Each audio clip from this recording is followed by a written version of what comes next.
Disculpa. Bien, el tema que me ha tocado en esta tarde hablar es la fe, un don de Dios o en un atributo humano. Me van a disculpar, yo no voy a ofrecer 100 euros como esta mañana. Yo levanté la mano, pero no me los quisieron dar. Y en eso pues estábamos. Hubo láminas que yo tenía ya, pero qué bueno que durante la exposición del pastor Julio y el pastor Will ya cubrieron eso. Así que yo pues me ayuda porque no tengo que pasar tanto trabajo. Así que me facilitaron el trabajo. Quería hacer una aclaración, y es cierto lo que estaba diciendo el pastor Will Graham en Romanos capítulo 5, verso 1, el concepto de la justificación. Hay una palabra que es la palabra diakinocentes, y lo que significa es que estamos habiendo sido justificados. Es un verbo auristo, lo que implica que la acción se llevó a cabo en un momento en específico y nosotros somos recíprocos de ese beneficio sin necesidad de otra cosa más. O sea que nuestra justificación es basada mediante la fe, como bien dijo el pastor, es por medio de la fe, y se dio a cabo cuando, en aquel momento que nosotros pusimos nuestra fe y fuimos justificados por esa fe, y por eso tenemos paz para con Dios por medio de nuestro Señor Jesucristo. El tema, un don de Dios, si es un don de Dios o es un atributo, la fe, muchas veces usted se va a encontrar con personas y usted ha notado que dice, el día que yo recibí al Señor en mi corazón, el día que yo acepté a Dios y levanté la mano, el día que yo nací de nuevo. Y si usted se pone a analizar bien, ¿cuál es la palabra que está enfatizándose ahí? El yo. Yo lo hice, yo lo hice, yo lo hice, yo lo hice. Pero vamos a ver qué es lo que dice la palabra del Señor, porque vamos entonces a entrar a ese texto. No sé si el micrófono cada vez que lo está tocando ahí. Déjame cambiarlo para acá. En un segundo. Ahora. ¿Es allá? ¿Es el de acá? Vamos a ver. Vamos a ver, porque de momento estoy hablando y escucho como una batería. Si no hablo como el pastor Will Graham. La fe la podemos hablar desde una perspectiva como si fuese un sustantivo o un verbo. Lo vamos a ver en la Biblia, que la fe muchas veces se habla de un conglomerado de información y también se habla de aquello que nosotros hacemos, actuamos, nos movemos por medio de la fe. Así que en muchos casos las personas entienden que hay un conflicto entre la fe y las obras, pero como bien dijo el pastor Will Graham, nosotros somos salvos, ¿verdad? Mediante la fe. Esta es sola fide, solamente por fe, pero no una fe que está sola. En otras palabras, la fe que es genuina produce en nosotros el hacer las obras. Por ende no hay un conflicto entre Pablo y Santiago, porque Pablo está diciendo somos justificados pues por la fe, tenemos paz para con Dios por medio de nuestro Señor Jesucristo, somos salvos solamente por fe, y Santiago dice dime tu fe y yo te diré cómo mi fe por medio de las obras. No hay un conflicto nuevamente porque uno es el que justifica y otro es habiendo sido justificado, obramos en medio de esa fe, y eso es lo que vamos a estar hablando en esta tarde. Así que amado, yo he comprimido, se dice así en castellano, he comprimido una enseñanza de media hora en 1 hora y 50 minutos. No hay un conflicto entre uno y otro. Pues bien, mire, vamos a hablar de la estructura de lo que vamos a hablar en esta tarde. Yo voy a estar dando una introducción. Vamos a hablar sobre las bases históricas de este concepto de sola fide, que el pastor Will Graham tocó un poco en cuanto a eso. Vamos a enfocarnos en el análisis específicamente de Efesios capítulo 2, verso 8. Va a ser un poquito técnico, así que si se están durmiendo en ese momento no hay problema. Yo los veo desde acá, le tiro una fotografía y lo pongo en el canal de YouTube diciendo qué interesante quedó la conferencia de esta tarde. Voy a estar también anticipando objeciones en base a lo que voy a estar hablando. Y finalmente voy a dar una conclusión sobre todo esto. La pregunta que nos tenemos que hacer es, ¿cómo sabemos que la fe es un don? Usted va a decir, bueno hermano, sencillo, Efesios capítulo 2, verso 8, dice eso claramente. Pero quiero enfatizar un poco más en por qué decimos que la fe es un don de Dios y no es algo innato en el ser humano. Porque para nosotros siempre vamos a decir, yo acepté a Cristo como mi Señor y Salvador.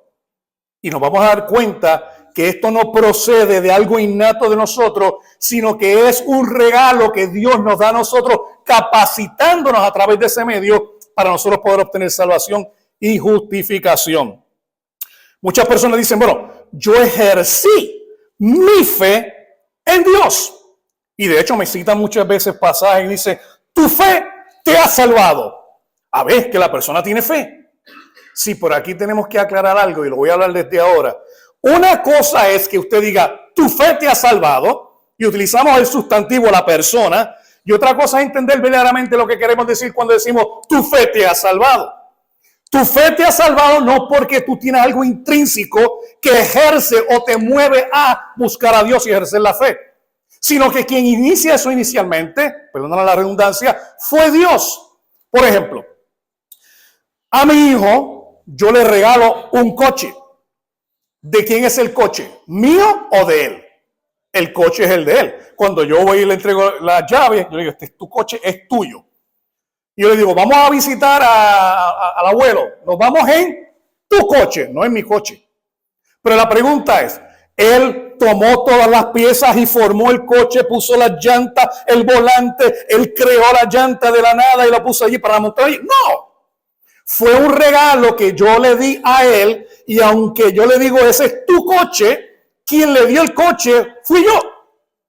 En ese sentido, claro, cada analogía siempre tiene una pata coja, como yo digo, pero en ese sentido, cuando decimos, tu fe te ha salvado, no es que haya algo intrínseco en esa persona, sino que Dios, por misericordia, gracia, le entrega la capacidad a esa persona para poder ejercer entonces la fe, que es una fe salvífica, ¿se entiende? Y de esto vamos a ir introduciéndonos poco a poco. Así que, ¿cómo sabemos que la fe es un don de Dios? Sabemos eso por nuestra condición caída. Y nuevamente voy a seguir explicando eso. Ahora, ¿qué rol juega nuestro libre albedrío con todo eso? Yo fui el que tomó la decisión para aceptar a Jesucristo. Mi libre albedrío. Yo puedo escoger entre una cosa o la otra. Bueno, vamos a ver si eso es cierto. La pregunta es, ¿puede el hombre tener una fe salvífica verdaderamente? Y eso lo vamos a estar discutiendo poco a poco. ¿Cómo sabemos que la fe es un don? Pues nuevamente, la condición del hombre es tal que demanda, escuchen esto, demanda la intervención directa de Dios en el hombre. Lo voy a repetir porque esto es importante.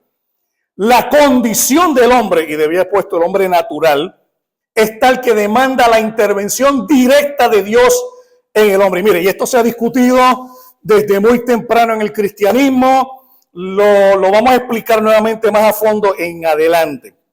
Pero primero nuevamente quiero hablar sobre una introducción histórica, porque esto que se está hablando de sola fide no lo estamos discutiendo usted y yo aquí en Navarra, en Pamplona, en el día de hoy. Esto lleva siglos discutiéndose de una manera u otra.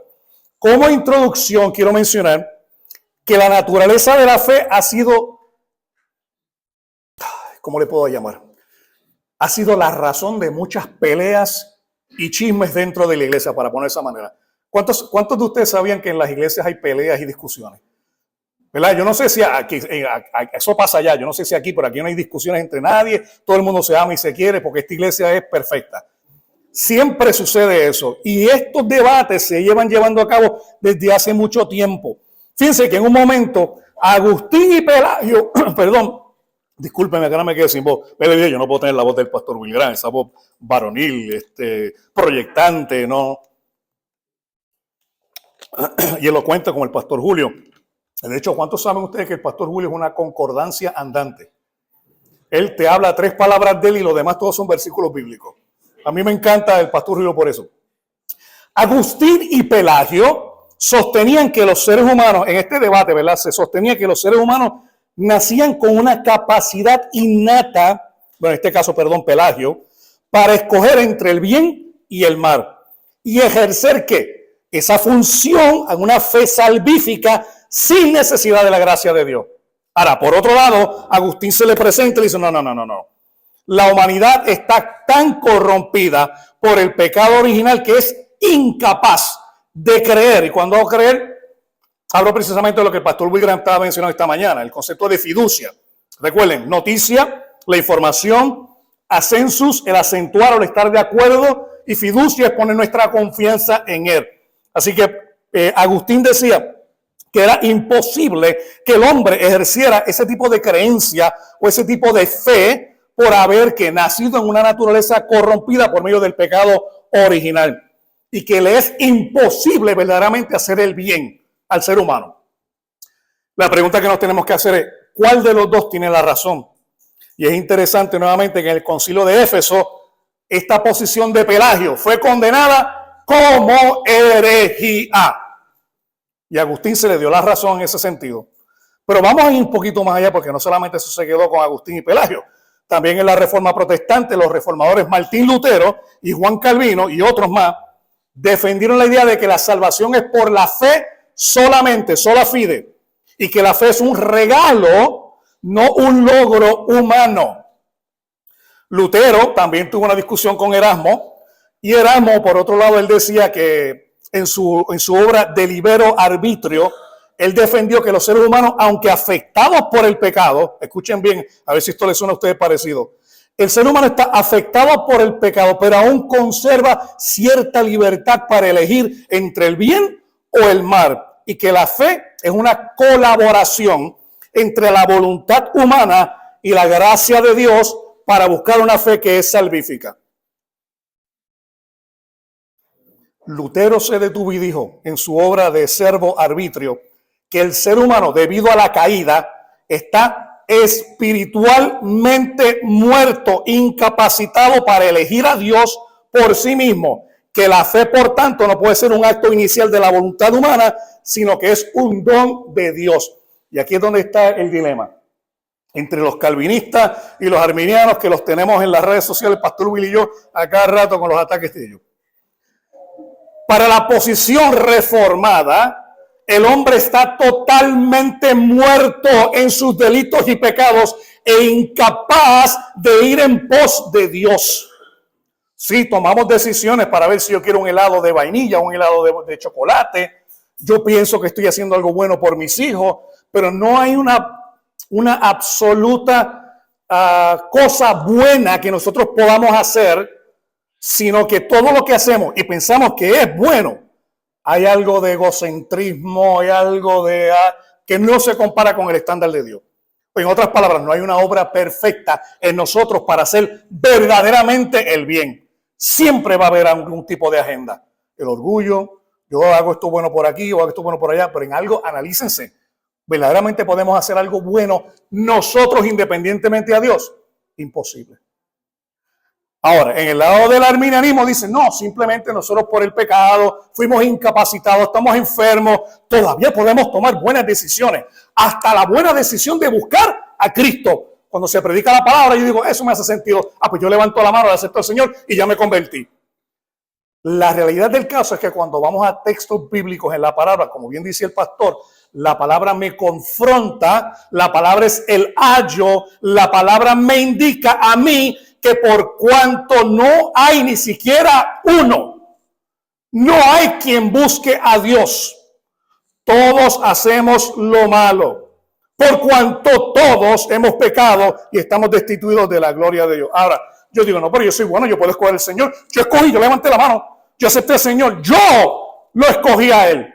Pero a mí la Biblia me dice, no hay nadie quien busque a Dios. ¿Usted sabe lo que significa la palabra nadie en griego? Nadie. En nuestra naturaleza caída, nadie se mueve en pos de Dios, absolutamente nadie, porque estamos muertos, no enfermos en nuestros delitos y pecados.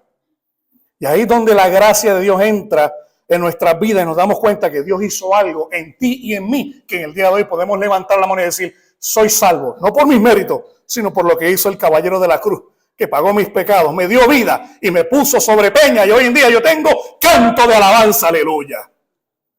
Y por eso le damos gloria a Dios. Soli Deo gloria. Así que el Lutero y Erasmo tenían un debate, a Calvino y Arminio tenían otro debate, pero saben que en el sínodo de Dort se reafirmó la postura de que la fe es un don de Dios y no que el hombre ejerce una fe salvífica por su propia cuenta. Y además de eso, para darle otra información, en el concilio de Orange se condena la posición semipelagiana, que hoy en día es lo que llamamos el arminianismo. Entonces, predican en muchas iglesias, dicen, no, porque nosotros podemos aceptarlo al Señor, nosotros todavía tenemos algo bueno, estamos enfermos por el pecado. Sí, pero eso fue condenado como herejía en el concilio de Orange. Así que, en cierta manera, aquellos que creemos en el aspecto de la reforma, estamos más alineados con la ortodoxia que aquellos que piensan que las personas levantaron la mano y por voluntad de ellos aceptaron al Señor como su único y verdadero Salvador, sin que el Espíritu de Dios haga algo en ello. Así que a través de estos debates, la mayoría de las tradiciones de iglesia han llegado a la conclusión de que la fe es un don de Dios, sustentado porque por la gracia y capacitado por la acción divina del Espíritu Santo en nuestras vidas. Ahora, aquí está la pregunta. ¿Puede el hombre ejercer una fe salvífica en sí mismo? Hay un texto que se cita mucho y dice, yo les he amado a ellos para que me amen a mí de común consentimiento. A ver, Dios te dio la capacidad para que le ames de común consentimiento. Sí, pero entonces me estás queriendo decir que tú has sido renovado previo a una renovación para poder aceptar a Dios. Dios primero tiene que hacer algo en ti. Ay, ¿cómo sabemos eso? Bueno, desde Juan capítulo 1, versos 12, versos 13, nos dice a nosotros que Él nos dio la potestad de ser llamados hijos de Dios. Sí, pero ¿cuándo? Cuando no somos nacidos de voluntad de hombre, sino de voluntad primeramente de Dios. Así que tenemos la capacidad de ser llamados hijos de Dios, no cuando yo quiera, sino cuando Él me dio a mí el privilegio de yo creer, de yo hacer, porque todo don perfecto y toda buena dádiva viene de parte de Dios. Así que el mero hecho de creer, el mero hecho de moverme hacia Dios, fue un regalo que Dios mismo nos dio a nosotros. Por haber sido, que, como bien dice, predestinados, elegidos, justificados, glorificados, como habla la cadena ya en Romanos capítulo 8. Así que puede el hombre ejercer fe salvífica. Pues miren, la condición actual del hombre está marcada principalmente por el concepto de depravación total. ¿Qué significa que hay una depravación total? Que podemos ser lo suficiente malos de lo que verdaderamente somos. No, mire, no. Si usted piensa que usted puede ser malo, todavía podemos ser aún más malos todavía. Es interesante, yo un día estaba escuchando, encendí la televisión y estaba el pastor Will Graham. Y le hicieron una pregunta, Pastor Will, ¿usted es bueno? Y le dice, no, yo soy malo. Y yo sí, me quedé pensando, Pastor Will diciendo que él es malo. Y dice, no, yo soy más malo de lo que ustedes se puedan imaginar. Y entendí verdaderamente que el pastor estaba explicando que nuestra naturaleza caída, no es que nosotros somos corrompidos, es que somos malos verdaderamente. Y no es hasta que Dios hace una obra en nosotros que cambia nuestra naturaleza de una naturaleza pecadora a una naturaleza ahora que verdaderamente puede escuchar y moverse en pos de lo que Dios dice en su palabra y ser obedientes por amor a Él. Ahora, hay un aspecto que nos habla a nosotros que el hombre puede ejercer esta fe salvífica, pero solamente si Dios actúa en él. Si no, hay un problema moral. El problema moral es que el pecado afecta la capacidad de usted y mía para hacer verdaderamente el bien de manera pura y justa. Y aunque los seres humanos pueden realizar actos de bondad, relativamente, como mencioné anteriormente, sus intenciones están corrompidas por el pecado y no pueden cumplir con el estándar perfecto de Dios. Como resultado de la caída de Adán en el pecado, ¿verdad? Todos los seres humanos han heredado una naturaleza pecaminosa y en este concepto se basa, como bien les dice, en pasajes como Romanos capítulo 3, verso 10. Muchas personas se olvidan de ese pasaje donde dice que no hay justo, no hay uno, no hay quien entienda a Dios, no hay quien busque a Dios. Esto significa que todos los hombres son tan malos como verdaderamente somos. Y si Dios no interviene en nuestras vidas, nosotros seguiremos siendo igual de malos. También hay un aspecto espiritual. El hombre está espiritualmente muerto, el hombre no está enfermo. Si usted está muerto, ¿verdad? La pregunta, mira un muerto y dígale muerto, levanta la mano. ¿Levantó la mano? No, su naturaleza es incapaz de levantar la mano. ¿Por qué? Porque está muerto. Y cuando hablamos de muerto, es separación entre Dios y el hombre. Hay una separación entre Dios y el hombre, que en aspectos morales para buscar a Dios, la persona a usted le puede decir, levanta la mano, es más, muévete, canta. No va a hacer nada. Si está enfermo, pues puede hacer, ¿verdad? Entonces tuve una persona que me dijo en el internet, sí, pero cuando pecamos voluntariamente. Y yo, precisamente, porque el pecar es un acto de muerte separado totalmente de Dios. Pero cuando vamos a movernos hacia Dios, estamos totalmente incapacitados. Estamos totalmente quietos. No podemos hacer absolutamente nada para buscar a Dios. El hombre es incapaz de buscar a Dios por sus propios méritos. Vaya a la carta de Efesios capítulo 2, versos 1 al 3. Vosotros cuando estaban muertos en vuestros delitos y pecados, cuando eran adúlteros, fornicarios, blasfemos, mentirosos, chismosos, calumniadores, nos dice, estábamos muertos en nuestros delitos y pecados. Y a mí me encanta la carta de los Efesios porque Efesios te habla y te dice todo lo que nosotros éramos.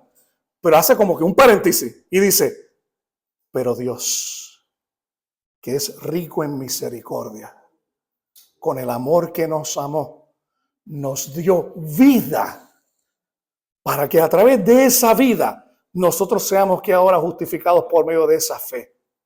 Sí, estábamos muertos, pero Dios, como bien decía el pastor, ¿has pecado? Sí. Pero Dios. Un violador, sí, pero Dios. Un asesino, sí, pero Dios. Adúltero, sí, pero Dios, que es rico en misericordia, con el amor que nos amó en una cruz del Calvario, dio su vida porque te amó de tal manera que se entregó para que hoy en día usted y yo tuviéramos vida y vida en abundancia, aleluya. Pero Dios, que es rico en misericordia, nos levanta ¿de qué manera? Ese espíritu que está precisamente muerto. Pero también el pecado nos afecta intelectualmente. ¿Por qué? Porque el pecado distorsiona el entendimiento del hombre. Mire Romanos capítulo 1, versos 21 y 22. Habiendo conocido a Dios, no le glorificaron como a Dios, sino se enaltecieron en sus propios designios. ¿Y qué hizo Dios? Lo entregó en la mente reprobada. Y ahora a lo bueno le llaman malo y a lo malo le llaman bueno. ¿Por qué? Porque es un juicio de parte de Dios entregado a ¿qué? A su naturaleza corrompida del pecado. Y ahí al que lo conocían no le glorificaron. Y todos sus pensamientos se hicieron como vanos. Y esto implica que nuevamente una incapacidad para comprender completamente la verdad de que sin la revelación, sin la ayuda de Dios, usted y yo no podemos hacer nada en favor de nuestra propia salvación.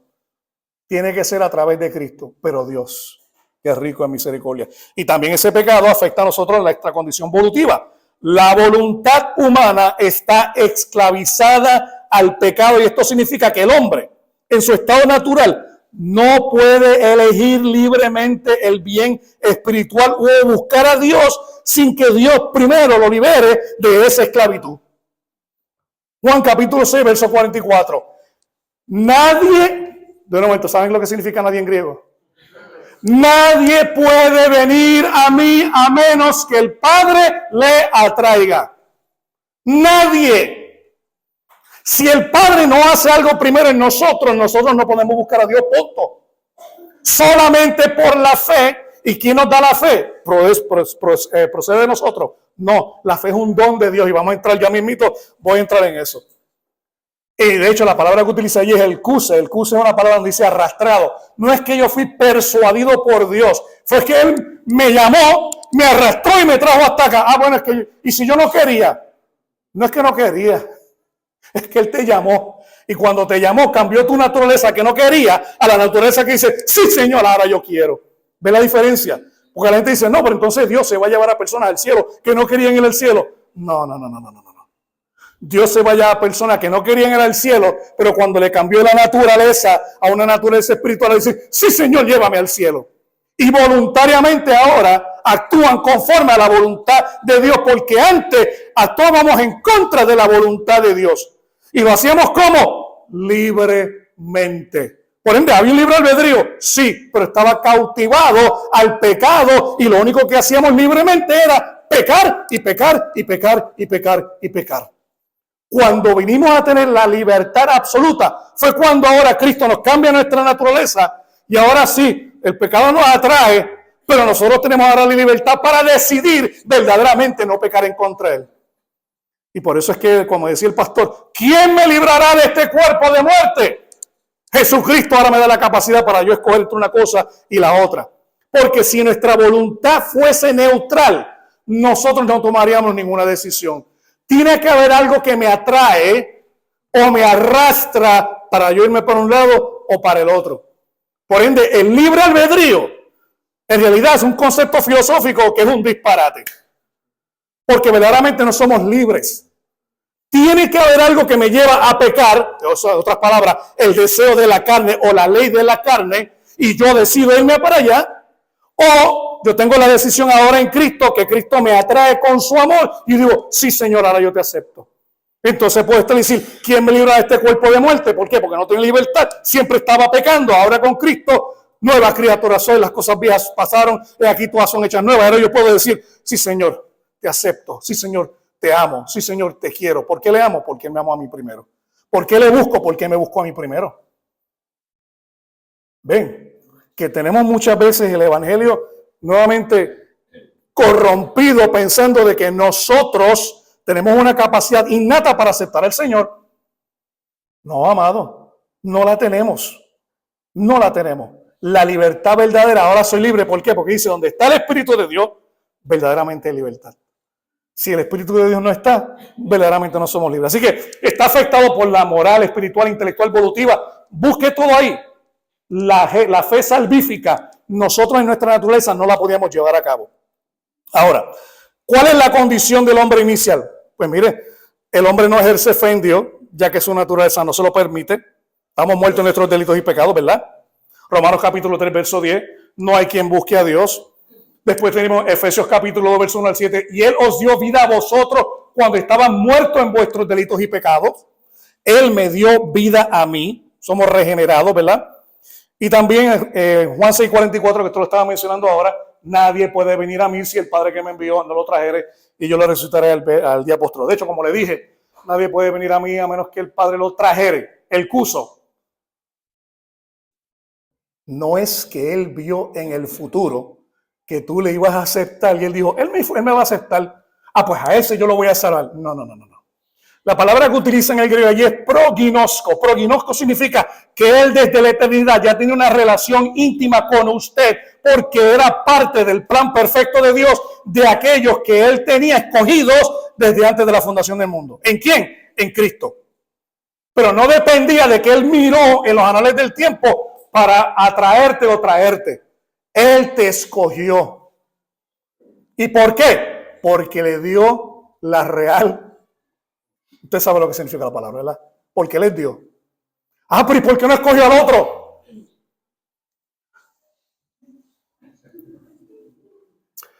Le dirá el barro al alfarero, ¿por qué haces esto? Si haces un vaso de honra y otro de deshonra. De ninguna manera, dice Pablo. Si el que alfarero quiere hacer un vaso de honra, lo hace de honra. Y si quiere hacer otro de deshonra, lo hace de deshonra. Ah, pero Dios. Eso es injusto, pero Dios. ¿Pero y quién eres tú para juzgar a Dios? Usted es Dios para juzgar a Dios. Si Él dijo que lo iba a hacer de esa manera, deben ustedes gloria a Dios, porque la realidad del caso, como la Biblia dice que todos éramos condenados al infierno, a unos los mantiene en la condición y no le entrega gracia, y a otros digo, a ti te voy a dar la gracia. Todo por el beneplácito de su soberanía. Y suena duro, pero ¿y quién eres tú, hombre, para que juzgar a Dios? Dale gracias a Dios que te escogió a ti. Ah, pero es que entonces Dios hace acepción de personas. Ah, de verdad que Dios hace acepción de personas. Y Dios no escogió a los judíos y no escogió a los babilónicos. Ah, pero como la Biblia dice que Dios no hace excepción de personas, vuelvo y digo, sacan un texto fuera de contexto, ese es un pretexto, cuando Dios escogió a quien Él le dio la real gana. ¿Por qué? Porque Él es soberano. Y usted y yo nos sometemos a eso. ¿Nos gusta o no? Eso es lo que dice la Biblia. No digo cuántos dicen amén porque les veo las caras y están como que comieron limón ahí a última hora. Pero mire, había un predicador en Puerto Rico que se llamaba Jeñito, que le decía a todo el mundo era hijo del diablo. Y ese hijo del diablo y esto. Dice, Jeñito, pero usted le dice hijo del diablo. Bueno, si usted ve que está haciendo las obras de su padre el diablo, ¿cómo usted quiere que yo le llame? Hijo del diablo. Pues así mismo, o sea que seguimos. Vamos ahora a entrar a lo que es el análisis de esta perícopa, ¿verdad? Este verso en el libro de Efesios, capítulo 2, verso 8. Y hay una estructura gramatical para probar que desde aquí, en nuestra base, o uno de los textos bases para decir, la fe, no es que usted tenía fe, la fe fue que Dios te la dio a ti primero. Usted no ejerció la fe, Dios te dio a ti fe. Es más, Dios puso en ti la capacidad para que tú creyeras en Él. ¿Cómo? Sí, Dios puso la capacidad en ti. Usted estaba muerto. Entonces, ¿qué pasa? Aquí dice en el versículo 18, te gar cariti este sesos menoi dia pisteos cae tuto ek hunamis feotodoron.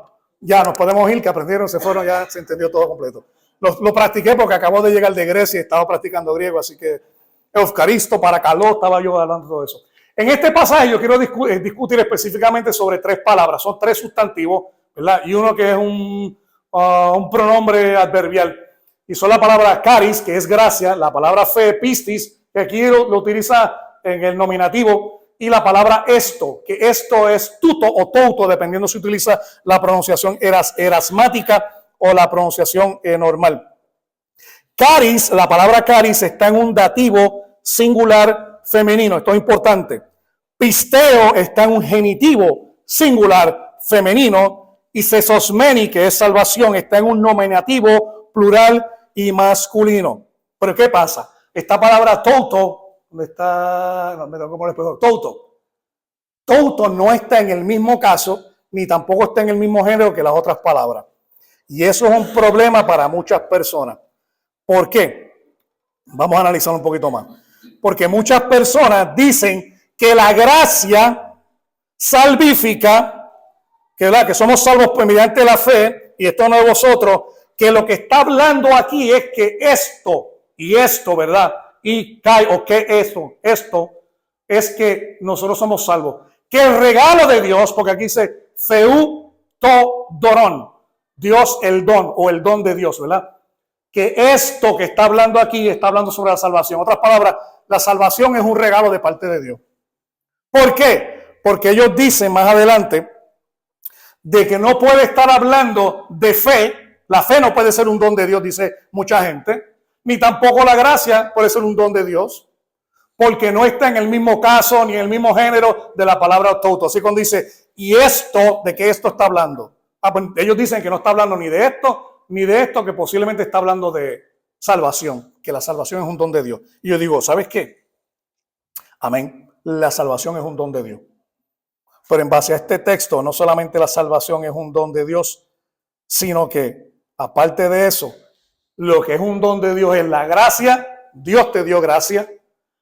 Dios te está salvando. Bueno, es interesante porque esta palabra modifica a sososmeni. Y lo que está queriendo decir es que están siendo salvados. Es una acción continua que está haciendo Dios en este verso. No es solamente que usted fue salvo, es que usted está siendo salvo.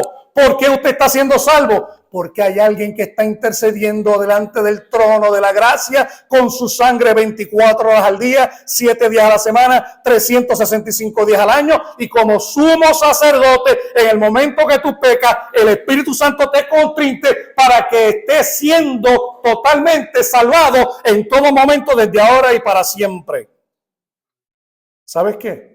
Que cuando tú pecas, si eres verdadero nacido de nuevo, el Espíritu hace su obra, te convence de pecado y te lleva al arrepentimiento. Y esta obra de Efesios capítulo 2, 8, y habiendo sido y continuamente siendo salvos, Él opera aquí por medio de la obra del Espíritu Santo y por lo que está haciendo Cristo en la silla, sentado a la diestra de Dios Padre.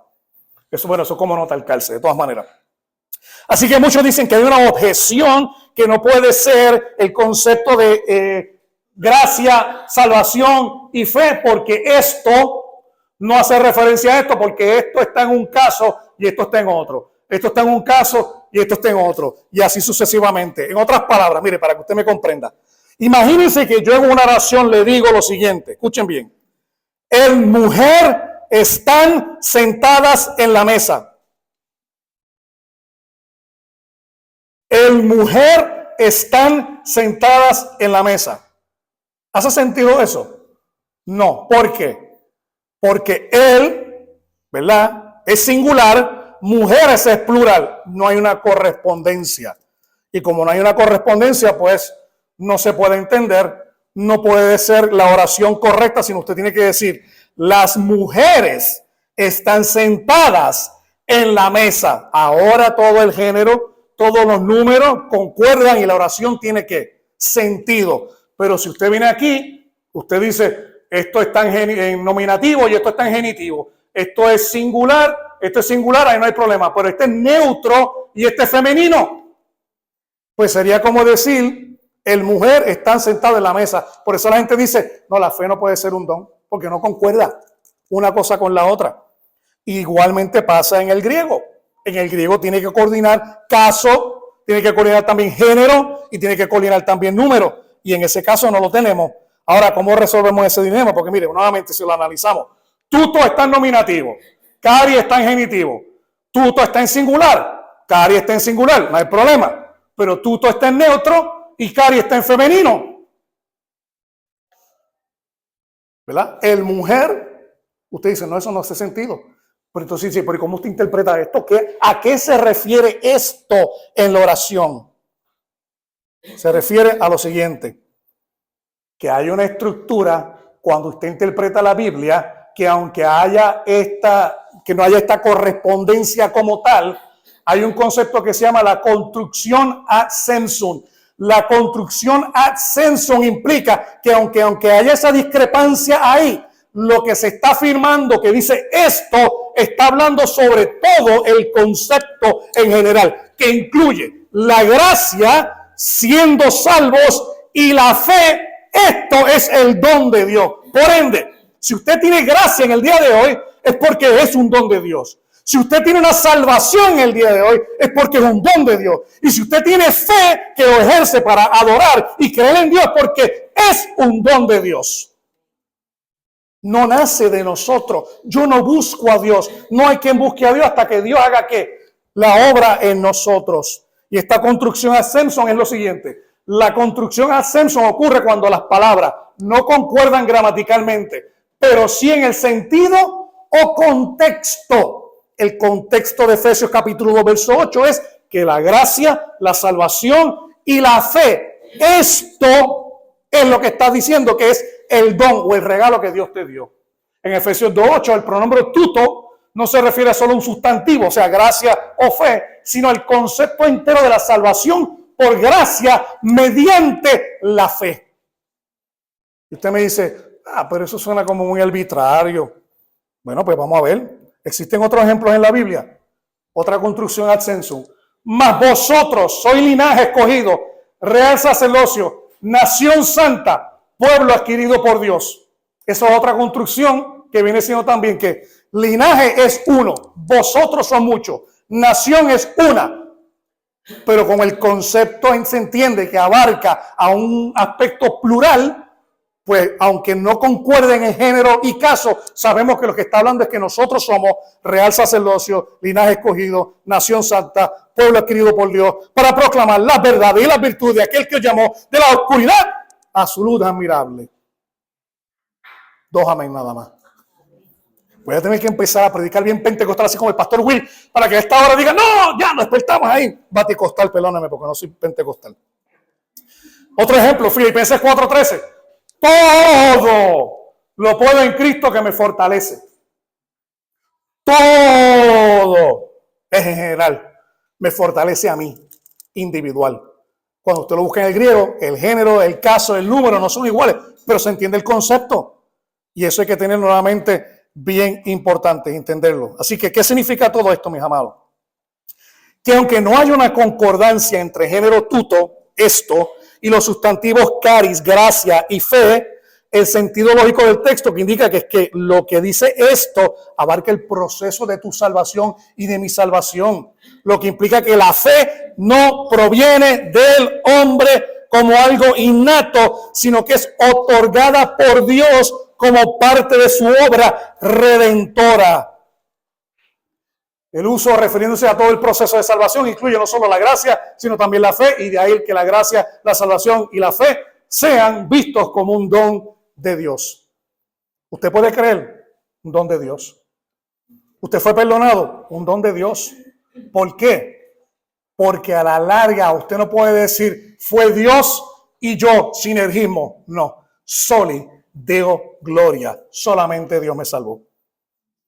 Ahora, algunas personas van a objetar y van a decir lo siguiente. Algunos argumentos. En Marcos capítulo 1, verso 15 dice, arrepentíos y creed en el evangelio. Bueno, si Dios me manda a creer, dicen ellos, que entonces debe depender de nuestra capacidad para responder a esa orden, yo tengo algo, yo puedo responder. Pero es cierto que aunque la Biblia manda a todos los hombres a arrepentirse y creer, pero también es claro que el ser humano en su estado natural es incapaz de cumplir esos mandamientos sin la ayuda de Dios.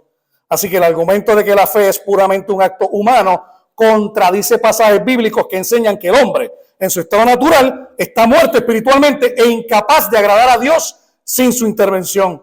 Y por ejemplo, lo vemos como dije en Efesios capítulo 2, muertos en delitos y pecados. Una persona espiritualmente muerta no puede generar fe por sí mismo.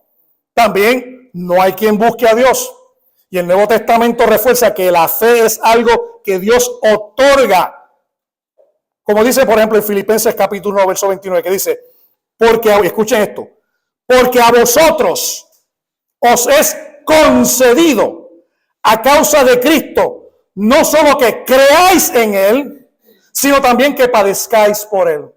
Y fíjense que el verbo concedió sugiere que un acto que Dios te da a ti. Así que, amado, el mero hecho de que usted pudo creer en Dios es porque Dios le concedió a usted que usted pueda creer en Dios. Ah, no, pero yo creía en otras cosas, yo podía hacer eso. Yo escuché el Evangelio y entendí. Si escuchaste el Evangelio y entendiste, fue porque Dios te extendió la gracia para poderle creerle a Él. Y entendiste, Dios te dio iluminación por medio del Espíritu Santo y dijiste, sí, me arrepiento, he pecado contra el cielo y contra ti. Pero eso no nace de ti, eso nace primeramente de Dios. Así que solamente la obra generadora del Espíritu Santo puede habilitar al hombre para que ejerza fe. Ahí es donde viene el ejemplo, ¿verdad? Que una persona me dice, ¿y tu fe te ha salvado? La fe de la persona. Pues vuelvo y le digo, ¿el carro era de mi hijo o fue que yo le di el carro a él? No. Otra objeción. En Filipenses capítulo 1, verso 29, apoya esta idea, ¿verdad? Esta es la respuesta. Dice que por vosotros es concedido que creáis en Él. O sea, Dios te dio esa capacidad para creer. La segunda opción. Si la fe es un don, entonces el hombre no tiene responsabilidad. Simplemente es un robot. Y mire, esto podría sonar como una negación del libre albedrío y del mandato de arrepentirse y convertirse. Eso es lo que supuestamente dice. Pero mira la fe como don no excluye la responsabilidad humana. La Biblia enseña que ambas cosas son ciertas. Dios otorga la fe y el ser humano es llamado a responder al Evangelio. ¿Por qué? Por lo que explicó el pastor Will. Porque somos salvos solamente por fe, pero no una fe que está sola. Y para poder demostrarlo y evidenciar que tenemos fe, hacemos entonces una obra. No somos justificados por el mero hecho de hacer una obra, somos justificados por la fe mediante la obra de la cruz del Calvario de Jesucristo. Así que nuevamente, todo esto lo que indica es la necesidad de la obra de Dios para que alguien pueda creer. Y aunque sin embargo nos llama a creer en Él y no nos exime de nuestra responsabilidad, todo viene dado de parte de Él. La fe como don reduce el valor de la respuesta humana. Entonces, ¿para qué yo tengo que responder? Si a mí Dios me salvó. Mire, algunos temen que si la fe es un don, se minimiza la respuesta humana y el acto de creer parece menos significativo. Mucha gente te dice, ¿y para qué ustedes predican entonces si Dios te va a traer, te va a arrastrar, te va a poner y te va a salvar? ¿Para qué entonces hacerlo de esa manera? Respuesta. En lugar de reducir el valor de la fe, entenderla como un don de Dios, eleva la centralidad de la gracia en la salvación. La fe no es algo que el ser humano puede generar por sus propios méritos o fuerza. Es una respuesta que Dios mismo hace posible en nosotros. Y esto magnifica la gracia de Dios y su iniciativa en nuestra salvación. Y elimina que cualquier responsabilidad de una jactancia humana. Por eso en el versículo 9 dice, creados en Cristo para buenas obras. ¿Por qué? Porque entonces usted no tiene para qué jactarse, porque usted fue salvo por gracia mediante la fe, y esto no de vosotros, es don de Dios, no por obras, para que nadie ¿qué? Se gloríe. Así que nadie se puede gloriar en cuanto a eso. Así que, amados, en resumen, Efesios capítulo 2, verso 8, nos muestra claramente que la fe no es un atributo humano. Aunque somos nosotros la que la ejercemos, quien la inicia en nosotros, todo don perfecto y toda buena dádiva viene ¿de quién? De Dios. ¿El creer es una buena dádiva? Sí. ¿El creer es un don perfecto? Sí. Creemos porque Él nos cambia a nosotros nuestra naturaleza de pecadora, muerto, a una de vida. Y ahí está la diferencia nuevamente entre Calvino y Arminio. Y Arminio, el semipelagianismo, fue condenado como herejía, pero hoy en día todavía se sigue trayendo y trayendo y trayendo. Predica para que la gente se arrepienta, porque a través del evangelio ellos van a conocer. Sí, se predica por la locura del evangelio, porque es que el poder de Dios para salvación y el poder de Dios para cambiar tu naturaleza y mi naturaleza de una naturaleza muerta a una viva, para poder responder verdaderamente a ese mensaje. En otras palabras, responder a la noticia de las buenas obras de la cruz del Calvario, que nosotros podamos decir, si lo acepto y finalmente ejercer fe o confianza en que Él me va a salvar. Miren, hay una anécdota que dice lo siguiente. Un hombre se paró en el cañón del Colorado. ¿Saben lo que es eso, verdad? Tiene un orificio bien grande. Y puso una cuerda floja de un lugar hasta el otro. Y se montó en una bicicleta. Y caminó de un lugar hasta el otro. Y regresó. Y fue y regresó. Y fue y regresó. Ya la gente estaba cansada. Y él le hace una pregunta y dice, ¿usted cree que yo puedo ir y regresar? Y le dice, claro, yo le he visto a usted haciendo ya 30 veces. Claro que lo puede hacer. Y él le dice, magnífico, móntese en mis hombros, vaya conmigo y regrese. Ya la cosa cambia. Una cosa es que yo te vea que lo puedes hacer, otra cosa es que yo confíe en ti para que tú me lleves allá y me traigas para acá. ¿Sabes qué? La salvación es igual. Cristo nos dio y nos presenta a través del evangelio esa salvación una y otra vez por la predicación. Pero no es hasta que Él te levanta y te toca y te dice, ¿tú crees que yo lo puedo hacer? Sí, y usted se monta en los hombros de Él para que Él lo lleve a su destino final y entonces usted obtenga salvación y vida eterna. Ahí está la diferencia entre tener el conocimiento, noticia, el ascenso, sí, yo sé que lo puedes hacer, o el fiducia, que usted se monte en los hombros de Él y deje que Él lo lleve hasta el lugar dicho. No porque usted estaba aquí y lo vio moviéndose y dijo, yo me quiero montar con Él, se ve bonito. No. En nuestra naturaleza pecadora estábamos muertos, ni siquiera sabíamos que Él había ido y regresado. Él me levantó, Él me dio vida, aún estando yo muerto en mis delitos y pecados. Ahí, en lo más putrefacto del mundo. Pero Dios, que es rico en misericordia, me levantó.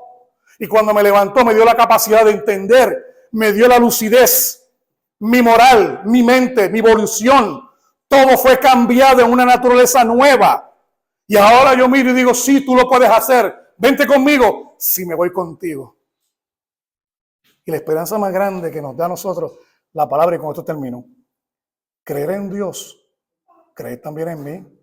En la casa de mi Padre muchas moradas hay. Voy pues a hacer morada para que donde yo estoy, vosotros también estéis.